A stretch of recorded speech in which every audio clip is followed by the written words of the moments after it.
Welcome back to another video, everybody. I'm Blue Jay, your spiritual EMT. I'm here to bring you some more of the Lord's medicine. Today in our gospel series, we're going over Matthew chapter 14. So go ahead and grab your Bibles. Let's spend some time with the Lord. John the Baptist beheaded. At that time, Herod the Tetrarch heard the report about Jesus and said to his servants, "This is John the Baptist. He is risen from the dead, and therefore these powers are at work in him." For Herod had laid hold of him and bound him and put him in prison for the sake of Herodias, his brother's wife, because John had said to him, "It is not lawful for you to have her." And although he wanted to put him to death, he feared the multitude, because they counted him as a prophet. But when Herod's birthday was celebrated, the daughter of Herodias danced before them and pleased Herod. Therefore he promised with an oath to give her whatever she might ask. So she, having been prompted by her mother, said, "Give me John the Baptist's head on a platter." And the king was sorry, nevertheless, but because of the oaths and because of those who sat with him, he commanded it to be given to her. So he sent and had John beheaded in prison.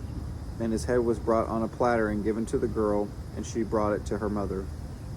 Then his disciples came and took away the body and buried it, and went and told Jesus. Feeding the 5,000. When Jesus heard it, he departed there by boat and deserted to a place by himself. But when the multitudes heard it, they followed him on foot from the cities. And when Jesus went out, he saw a great multitude, and he was moved with compassion for them and healed their sick. When it was evening, his disciples came to him, saying, "This is a deserted place." When it was evening, his disciples came to him, saying, "This is a deserted place, and the hour is already late.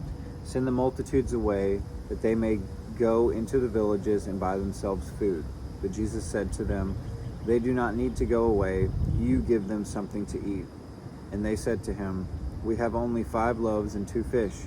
He said, "Bring them here to me." Then he commanded the multitudes to sit down on the grass. And he took the 5 loaves and the 2 fish, and looking up to heaven, he blessed and broke and gave the loaves to the disciples, and the disciples gave to the multitudes. So they ate and they were filled, and they took up 12 baskets full of the garment fragments that remained. Now those who had eaten were about 5,000 men, besides the women and children. Jesus walks on the sea. Immediately Jesus made his disciples get into a boat and go before him to the other side, while he sent the multitudes away. And when he had sent the multitudes away, he went up on the mountain by himself to pray. Now when evening came, he was alone there. But the boat was now in the middle of the sea, tossed by the waves, for the wind was contrary. Now in the 4th watch of the night, Jesus went to them walking on the sea. And when the disciples saw him walking on the sea, they were troubled, saying, "It is a ghost." And they cried out for fear. But immediately Jesus spoke to them, saying, "Be of good cheer, it is I, do not be afraid." And Peter answered him and said, "Lord, if it is you, command me to come to you on the water." So he said, "Come." And when Peter had come down out of the boat, he walked on the water to go to Jesus. But when he saw that the wind was boisterous, he was afraid and beginning to sink, and he cried out, saying, "Lord, save me." And immediately Jesus stretched out his hand and caught him, and said to him, "O you of little faith, why did you doubt?" And when they got into the boat, the wind ceased. Then those who were in the boat came and worshipped him, saying, "Truly you are the Son of God." Many touch him and are made well. When they had crossed over, they came to the land of Gennesaret. And when the men of that place recognized him, they sent out into all the surrounding region, brought to him who all were sick, and begged him that they might only touch the hem of his garment. And as many as touched it were made perfectly well.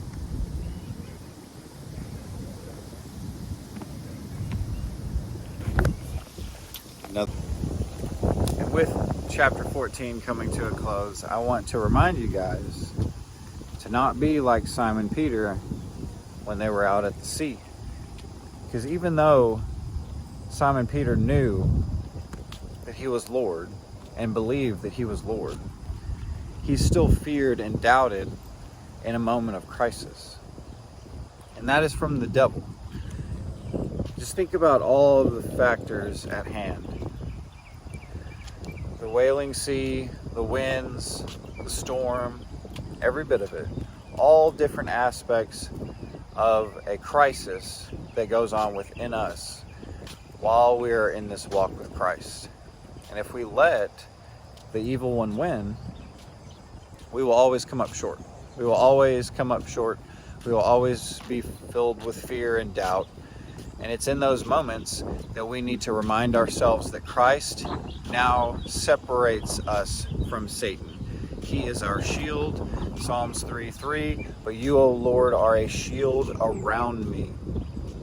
Just think, in all those lowest moments for you, what can you do differently? Can you reach out to Christ and say, hey, I need you now. I know that you are my Lord, and I know that everything that you do is fashioned for my good. Or do you run away into fear, doubt, and dismay?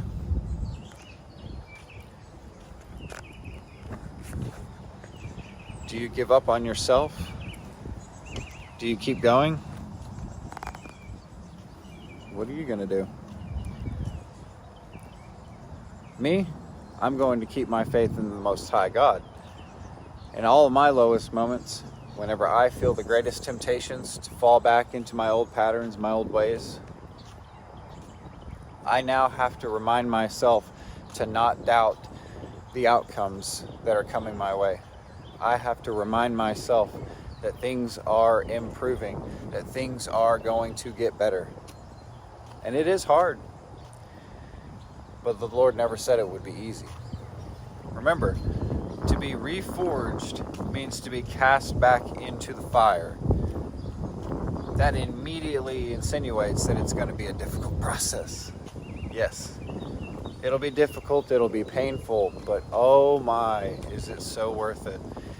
Give all those worries to Christ. I promise you, you will not regret it. This has been chapter 14 of Matthew in our gospel series.